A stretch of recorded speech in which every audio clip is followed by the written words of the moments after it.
from 32 teams to 12 to 8 to 4, and now we're down to the final two.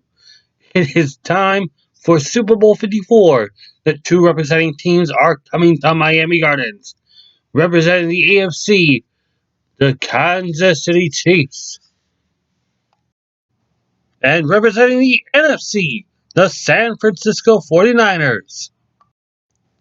February 2nd is the Super Bowl. Who will take the crown and become immortalized in the Joe Montana Bowl? This is one of those games where we're all going like, could this happen? Could this happen? We probably go like, no, there's no way this will happen. Why would this happen? No. But it's going to happen. The Joe Montana Bowl. Two teams from the West, from the AFC West and the NFC West.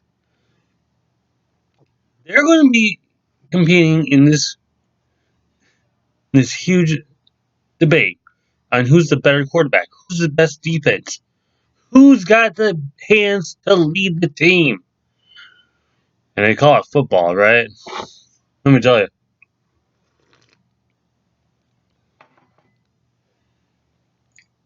These two teams have battled their way from losing seasons, from upsetting losses, and now it's Kyle Shanahan coaching the Niners and Andy Reid coaching the Chiefs.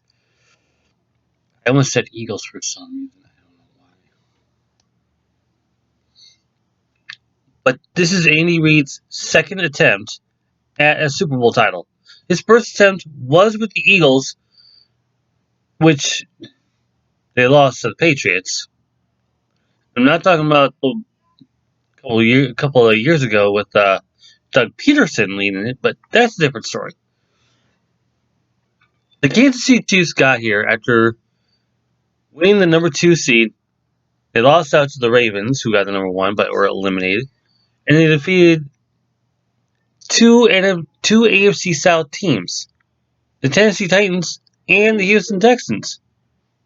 Although it's kind of backwards how it was said, but you understand what I mean. It's kind of the same way with the Niners, who had to defeat two NFC North teams, the Green Bay Packers and the Minnesota Vikings. Oh, let me get back to that.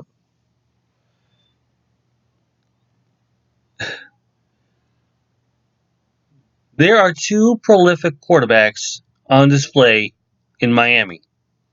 In the Chiefs, you have Patrick Mahomes, a guy who's not only good with his hands, but good with his feet. After all, like Jill Adonis would say, it's so easy for Patrick Mahomes because it's real estate. Not to mention that his receiver, he's got to play receivers like Kareem, like Tyreek Hill and Travis Kelce. The defense may be one of the more underrated squads this season. Not to mention that this team twice during the postseason that they were down double digits, only come back up and win. I mean, especially when you got the Houston Texans who had to go into this and like, okay, we're gonna trounce the Chiefs, then we're gonna go on to Baltimore or probably have Tennessee come to them, and we're gonna. And they got blown up. I mean, sure. You got blown up. If you're taking a 24-0 lead, you got blown up 41 points, lose by 20. Some things don't go your way. And then you have, again, the Titans actually leading the Chiefs, and all of a sudden, it's like instantaneous. Chiefs come right back.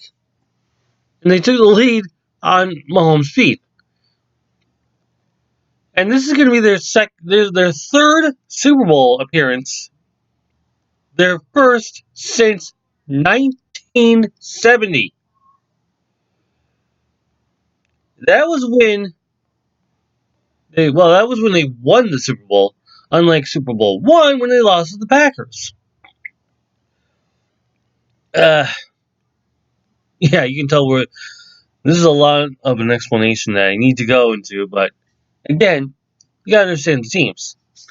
The other team has Jimmy Garoppolo, former backup to Tom Brady, a man who might be on a different team, a man who's probably thinking, I can get one more ring, I can get 7, and then I can go into the Pro Football Hall of Fame in Canton, Ohio, and be honored.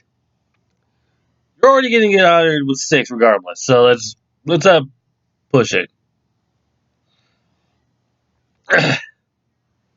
But not only has Jimmy Garoppolo come out as an elite quarterback, he's also got an elite team, especially with his running backs. Now, on Sunday, Jimmy didn't really play much of a role. I was told 9 passes altogether. I mean, that's not huge, but you have a guy named Mostert.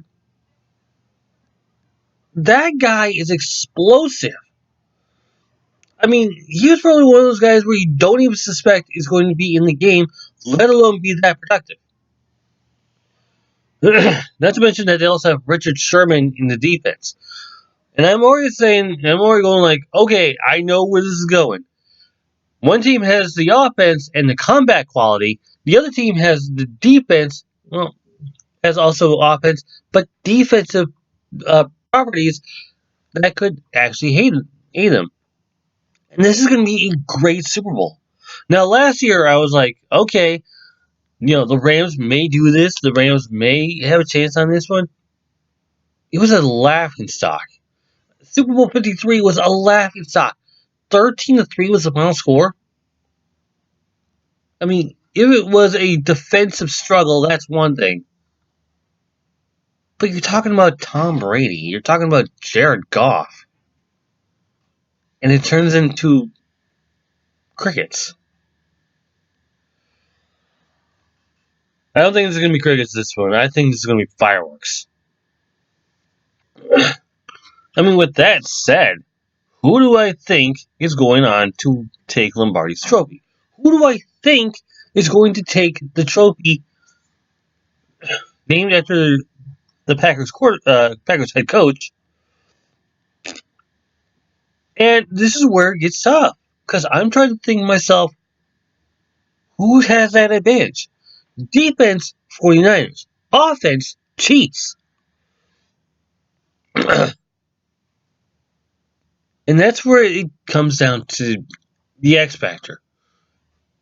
Patrick Mahomes has led the team on multiple comebacks this season, including the playoffs.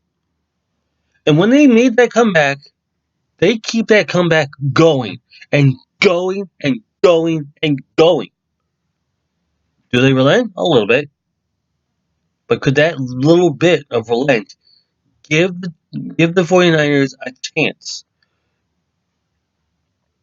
I mean, Mr. Mustard is, like I said, one of the more underhanded, more like. I mean, it's hard to come up with words on this one, but the underrated competitor in the game, and I think Mozart is going to help Jimmy Garoppolo out. So, with that being said, my final score is going to be pretty high, but 37-35, the 49ers. That is my pick, and that's what I'm going with for Super Bowl 54 down in Hard Rock Stadium in Miami, Florida.